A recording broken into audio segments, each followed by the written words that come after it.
Hey everybody, so I want to talk about this annoying ad that shows up every time I log into YouTube.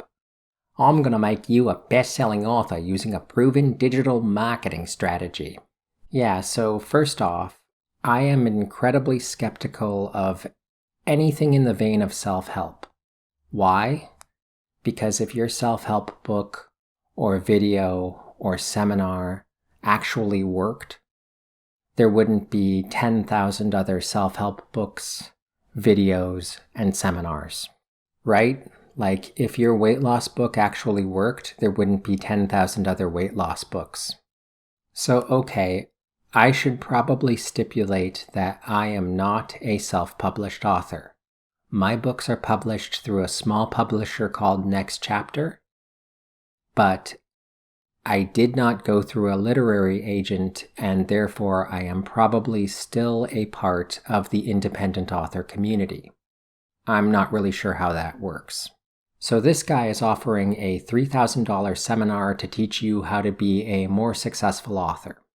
Now, while the whole thing feels a bit scammy to me, he does make a valid point, which is that most small-time authors do not know how to engage with their readers.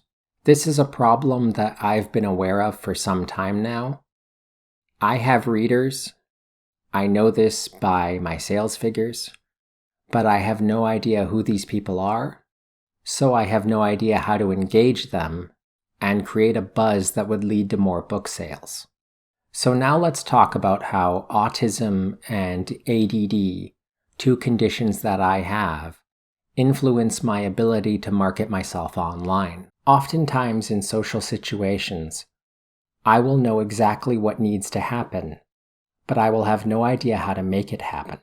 So for instance, I know that I need to create a blog or a website or an email list or a YouTube channel to engage my readers, but my attempts to do that have not been very successful. So imagine that you went up to a caveman and you showed him an iPhone, and after he decided not to kill you for being a demon, you said, "I want you to build that."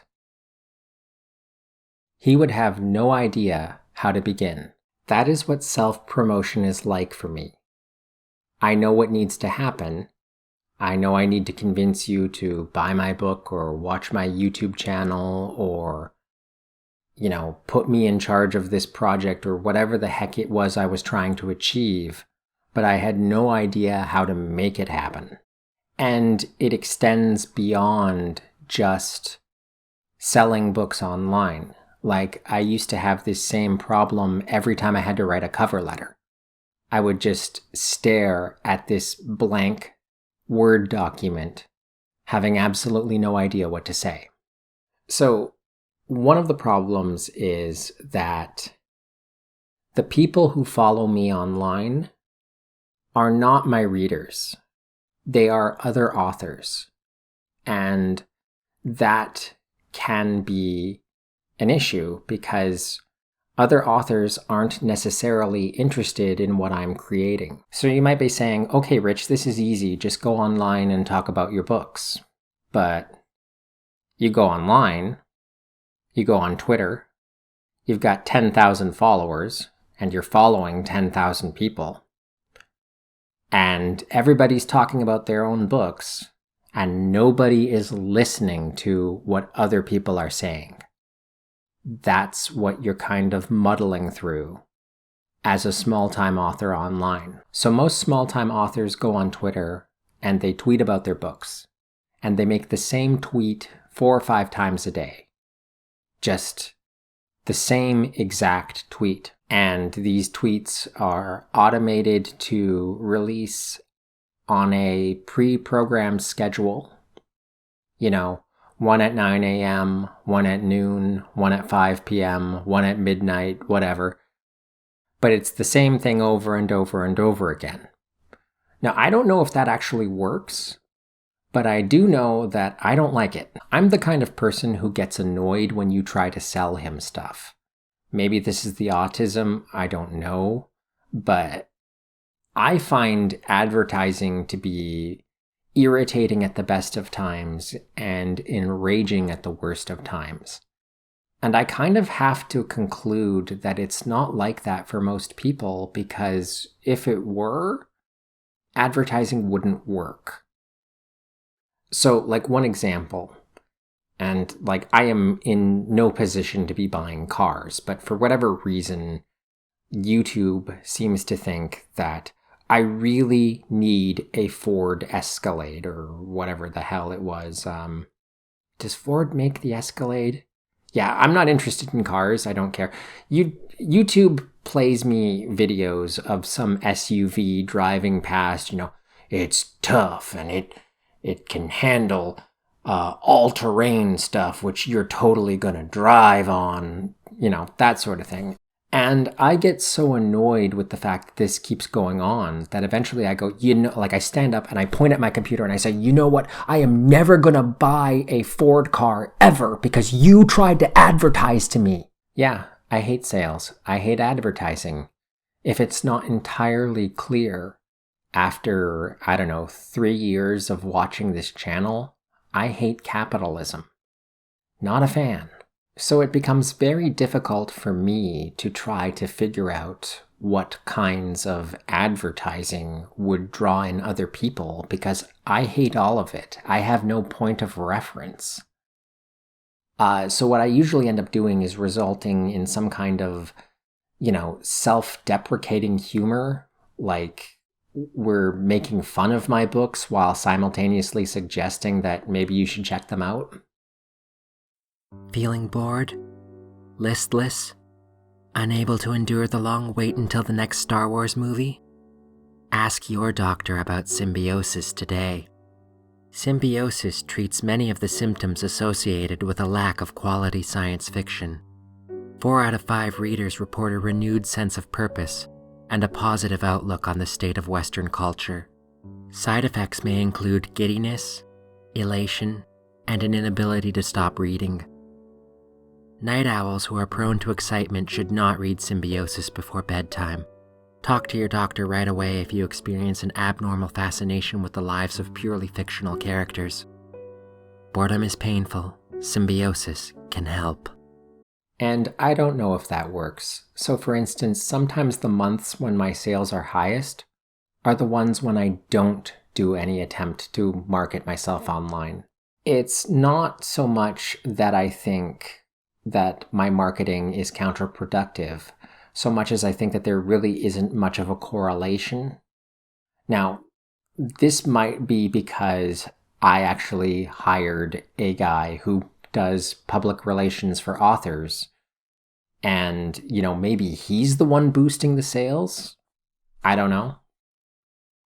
The point is that I don't really even know how to analyze the situation so that I can come up with an interesting way to pitch these books to people.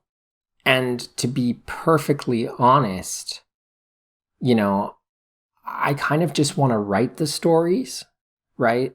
And just like if in my perfect world, I would write the stories and I would put them out there, and whoever wanted to read them could read them.